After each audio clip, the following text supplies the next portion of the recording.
আসসালামু আলাইকুম ওয়া রাহমাতুল্লাহি ওয়া বারাকাতুহু। আরো একটি নতুন ভিডিওতে আপনাদের সম্মুখে হাজির হলাম। আলহামদুলিল্লাহ, যে যেখান থেকে ভিডিওটি দেখছেন সকলকে জানাই আন্তরিক ধন্যবাদ এবং মোবারকবাদ। যারা এই চ্যানেলে নতুন আছেন তাদেরকেও অন্তরস্থল থেকে ভালোবাসা জানাই। যারা এখনো সাবস্ক্রাইব করেননি অবশ্যই সাবস্ক্রাইব করবেন এবং পাশে থাকা বেল আইকনটি টিপে দিবেন ইনশাআল্লাহ। আরো একটি ভিডিওতে হাজির হলাম। আলহামদুলিল্লাহ, আজকে যেই মূল জিনিসগুলি আরো আগেই আপনাদেরকে এটা তুলে ধরার দরকার ছিল। আসলে বাছুরকে আমি কতদিন থেকে দানাদার খাবার শিক্ষা দিই এবং কি সামনে আগে প্রয়োগ করি, আস্তে আস্তে তারা কিভাবে খাবারটা শিখে এবং কিভাবে তাদেরকে পরিচর্যা করি খানার ব্যাপারে, আর ঘাস ঘাস কখন থেকে দেই এবং কিভাবে তারা ঘাস খেয়ে থাকে সেটা আপনাদেরকে আজকে সরাসরি দেখানোর ইচ্ছা পোষণ করেছি। এটা আরো আগেই দেখানোর ইচ্ছা পোষণ করেছিলাম কিন্তু সময়ের অভাবে পারি নাই। আজকে কিন্তু 25/1/2025 সাল আজকে আপনাদেরকে সামনে দেখাচ্ছি এবং খুব কাজের ব্যস্ততার ফাঁকে এই যে দেখতেছেন শরীরের অবস্থা, কাজ করতেছি, অবশ্য ঘাস খেতে পানি দেওয়া হচ্ছে। এই সময়ে কিন্তু আপনাদেরকে এই ভিডিওটা বের করে দেখানোর ইচ্ছা পোষণ করছি। অবশ্যই প্রথম থেকে শেষ পর্যন্ত ভিডিওটি দেখবেন ইনশাআল্লাহ। আমি আসলে বাছুরকে ওইভাবে পরিচর্যা করতে পারতেছি না। পরিচর্যা বলতে খাবারটা ওইভাবে তাদের সামনে যেভাবে দেওয়ার দরকার কিংবা পুষ্টিকর খাবার নিজে তৈরি করে দেওয়ার দরকার ওইভাবে দিতে পারতেছি না আপাতত। আমি আমি যেই বড় গাভীগুলি যেগুলি আছে, গাভীর যে খাবারটা পরিবেশন করি এবং পাশাপাশি আমি বাছুরকে কিন্তু বসি ব্যবহার করে থাকি। তা কি বসিটা দেই প্রথমে, আমি কিভাবে মানে 15 দিন বয়স থেকেই কিন্তু আমি বাছুরকে খানা ধরানোর চেষ্টা করি এবং সামনে দিয়ে রাখি। আস্তে আস্তে তারা কিন্তু শিখে। এটা আপনাদেরকে দেখাবো ইনশাআল্লাহ। যে দেখতেছেন যে বসিটা নিছি, আসলে এটা বসি, যে মোটা বসি যেটা, এটা নিছি আলহামদুলিল্লাহ। এই যে দেখতেছেন, এখন দেখাবো আপনাদেরকে, আসেন একটু দেখাই বাছুরকে কিভাবে আমি খাবারটা শিক্ষা দেই। এই যে দেখতেছেন, এই যে দেখেন, এভাবে কিন্তু ছোট কাল মানে 15 দিন বয়স থেকেই, যখন বাছুর বিয়ানের 15 দিন বয়স থেকেই কিন্তু আমি বাছুরকে মাশাআল্লাহ বলবেন এবং লিখবেন ইনশাআল্লাহ আশা করি। যেভাবে কিন্তু আমি বসি দেই, শুধু খালি বসি দিয়ে থাকি, বসি দেই, শুকনা বসি। আগে কিন্তু শুকনা অবস্থায় তাদেরকে শিক্ষা দেওয়ার চেষ্টা করি, কারণ তারা ওই সময়ে কিন্তু পানি খাইতে পারে না কিংবা চুমুক দিতে পারে না। আস্তে আস্তে তাদেরকে শিখাই, এভাবে কিন্তু শিক্ষা দিই। আপনাদের দেখতেছেন অবশ্যই যে এখানেও দেখেন, একটাও কিন্তু একসময় বাছুর ছিল, ছোট বাচ্চা ছিল, ওই সময় কিন্তু তাদেরকে এইভাবে কিন্তু শিক্ষাটা দিয়েছি আমি। শুকনা বসি, শুধু খালি বসি দিছি, সামনে বসিয়ে দিছি। তারপরে কি প্রয়োগ করছি সেটাও বলতেছি। আগে এটা একটু ধারণা দেওয়ার চেষ্টা করলাম যে কিভাবে আমি দেই। আর এখন যদি আপনাদেরকে আরেকটি প্রসেস দেয়, 15 দিন থেকে শুরু করে পুরা মাস কিংবা 1.5 মাস এই পর্যন্ত কিংবা 1 মাস পর্যন্ত আমি শুধু খালি শুকনা খাবার খাওয়ায় থাকি, শুধু বসি দিয়ে থাকি।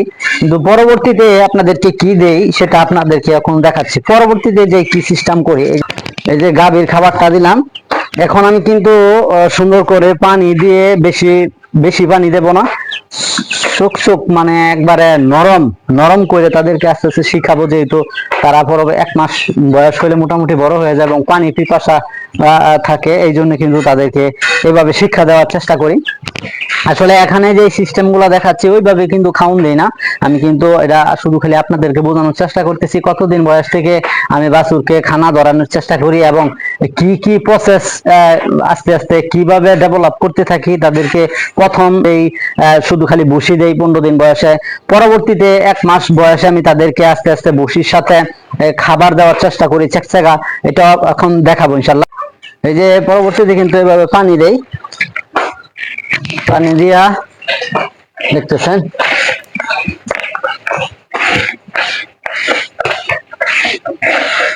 যেভাবে আস্তে আস্তে কিন্তু একবারে চেকচেকা করে দেই যেন তাদের খেতে সুবিধা হয়। আমি কিন্তু এইভাবে দিয়ে থাকি, এই পরিমাণ না, খাবার আরো বেশি করে দেই অবশ্য, কিন্তু এখন আপনাদেরকে দেখানোর ইচ্ছা পোষণ করছি। এই যে দেখেন কিভাবে আমার বাছুর খায়। আলহামদুলিল্লাহ, দোয়া চাই সকলের কাছে যেন আল্লাহ তাআলা বাছুর যেন অতি তাড়াতাড়ি বড় করে দেয় এবং খামারকেও যেন আল্লাহ তাআলা বড় করে দেয়। এইভাবে আপনাদেরকে দেখানোর একটা আশা যে এখান থেকে যেন আপনারা বুঝতে পারেন। অনেকে কিন্তু বাছুর পালন করা বুঝতে পারেন না, যারা নতুন খামার দিতে চান, যারা নতুন খামার করেন তাদের জন্য কিন্তু কষ্টদায়ক হয়ে যায়। কিভাবে খাবার, কতদিন বয়সে তাদের সামনে খাবার রাখবেন, শুধু খালি দুধ, মার দুধ খাওয়াইবেন, এর পাশাপাশি কি করবেন সেটা জানার প্রয়োজন। আসলে আলহামদুলিল্লাহ এইসব বিষয়ে জানি, এই জন্য কিন্তু আপনাদেরকে দেখানোর ইচ্ছা পোষণ করি।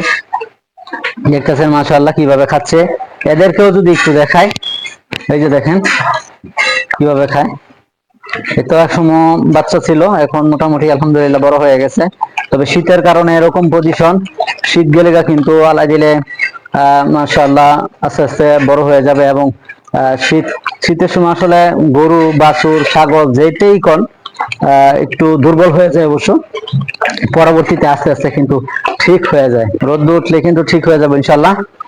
এবং আরেকটা জিনিস যদি দেখাতে চাই, এটা আমি একটু রাখি, আপনাদেরকে শুধু ধারণা দিতেছি অবশ্যই। পরবর্তীতে আমি গাছ কিভাবে তাদেরকে প্রয়োগ করি, গাছটা কিভাবে দেই, এগুলি খাওয়া শেষ হইলে কিন্তু তাদেরকে এভাবে ঘাস কিভাবে দেই। এখন অল্প কিছু ঘাস, এখন দুপুরের টাইম, আসলে ওইভাবে অন্য পর্যন্ত আমি ঘাস পলি নাই, ঘাস পলবো ইনশাল্লাহ।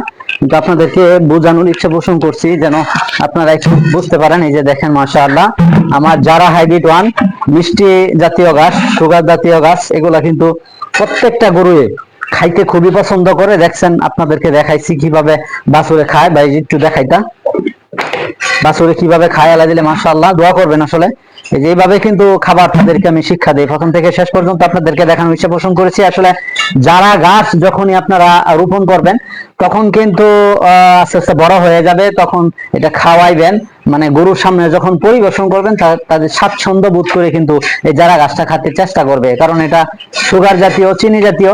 দেখছেন আমার বাছুর কত সুন্দর করে খাচ্ছে। আসলে আপনাদেরকে এইভাবেই দেখাইলাম। আসলে তাদেরকে পর্যাপ্ত পরিমাণে, যতক্ষণ পর্যন্ত তারা ঘাস খেতে পারে, পর্যাপ্ত পরিমাণে ঘাস দিয়ে থাকি। এখন কিন্তু আপনাদেরকে ওইভাবে দেখাইতে পারলাম না। আসলে আমি শুধু খালি একটি ধারণা দেওয়ার চেষ্টা করছি। এই যে দেখতেছেন আসলে বাছুর এই যে দিয়ে রাখি। আমি কিন্তু আসলে দানাদার খাবার 15 দিন থেকে, প্রথমে বলছি 15 দিন থেকে দানাদার খাবার শিখানোর চেষ্টা করি, সামনে দিয়ে রাখি। তারা আস্তে আস্তে খাইতে খাইতে কিন্তু শিখে না। অনেকে কিন্তু আপনারা ধারণা করতে পারেন কিংবা বুঝতে পারেন না যে গরুর কিভাবে খাবার দাবার শিক্ষা দিবেন। আসলে যখনই বাছুর হবে, তখন 15 দিন বয়স থেকে তার সামনে আপনার ভুসি দিয়ে রাখার চেষ্টা করবেন, গমের ভুসি যেটা, এটা দিয়ে রাখার চেষ্টা করবেন। পরবর্তীতে আস্তে আস্তে আপনারা পানি ধরানোর ইচ্ছা পোষণ করলে পরবর্তীতে কিন্তু আপনারা ভুসি এবং খাবার একসাথে মিক্সার করে কিন্তু চাকা চাকা করে দিতে পারেন। পানিও খাওয়া হলো এবং দানাদার খাবারটাও খাওয়া হলো। পরবর্তীতে আবার আপনারা আস্তে আস্তে এই দানাদার খাওয়া শেষ হলেই পরবর্তীতে আপনার কিন্তু ঘাস দিতে পারেন, সামনে ঘাস দিয়ে রাখতে পারেন। আসলে মন মতন যতক্ষণ পর্যন্ত তাদের প্রয়োজন ততক্ষণ পর্যন্ত তারা কিন্তু যেন ঘাস খেতে পারে, পর্যাপ্ত দিয়ে রাখবেন। আসলে ঘাসের মাধ্যমে কিন্তু বাছুর বড় হবে, আবার ঘাসের ভিটামিন পাবে এবং বাছুর কিন্তু গাভীতে রূপান্তরিত হবে। আসলে তাদের যত্ন আমাদের করা দরকার। প্রথম থেকে যদি যত্ন না করি, পরবর্তীতে কিন্তু মা হওয়া তাদের কষ্ট হয়ে যায়, প্রজনন ক্ষমতা তাদের কমে যায়। এই জন্য তাদের শুশ্রূষা করা আমাদের প্রয়োজন।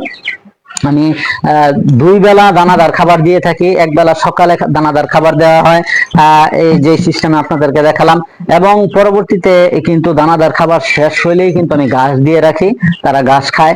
এবং বিকেলে আবার 3টার পর তাদেরকে আমি দানাদার খাবার দিয়ে থাকি। আবার পরবর্তীতে দেখা যাচ্ছে যে এই গাভীর সাথে যখনই তাদেরকে ঘাস দেওয়া হয় বিকালে, আসরের পর কিন্তু আমি তাদেরকে আবার ঘাস দিয়ে রাখি, যতক্ষণ পর্যন্ত তারা খেতে পারে। আলহামদুলিল্লাহ ততক্ষণ পর্যন্ত সামনে দেওয়া থাকে, সারা রাত্রে তারা আস্তে আস্তে সবগুলাই খেয়ে ফেলে। আলহামদুলিল্লাহ আপনাদেরকে এই ব্যাপারে কিন্তু ধারণা দেওয়ার চেষ্টা করছি। যদি ভুল বেয়াদবি হয়ে থাকে অবশ্যই ক্ষমার দৃষ্টিতে দেখবেন। এবং আপনাদেরকে শর্ট জিনিস দেখাচ্ছি, আসলে এইভাবে করি না কাজগুলি, আরো অনেক সময় লাগে আমাদের এই কাজগুলি করতে। শর্ট সময়ে কিন্তু আপনাদেরকে বাছুরকে কিভাবে যত্ন নেবেন, বাছুরকে আমি কিভাবে দানাদার খাবার শিখাই এবং ঘাস কিভাবে শিক্ষা দেই, সে ব্যাপারে আপনাদেরকে ধারণা দেওয়ার চেষ্টা করছি। আসলে যেন আমার এই খামারের মধ্যে যেন আল্লাহ তাআলা বারাকা দান করে। সবাই আমার খামারের জন্য দোয়া করবেন, আল্লাহ রাব্বুল আলামিন যেন কবুল করে। এবং আপনারা যেই কাজগুলি করেন প্রত্যেকটি কাজের মধ্যে যেন আল্লাহ তাআলা বারাকা দান করে।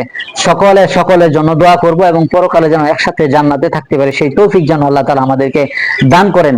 আমিন। এখানে শেষ করছি, আরো নতুন কোন ভিডিওতে আপনাদের সম্মুখে হাজির হব। আমার তৌফিক ইল্লা বিল্লাহ, সে প্রত্যাশায় সকলে ভালো থাকবেন। এখানেই শেষ করছি। আসসালামু আলাইকুম ওয়া রাহমাতুল্লাহি তাআলা ওয়া বারাকাতুহু।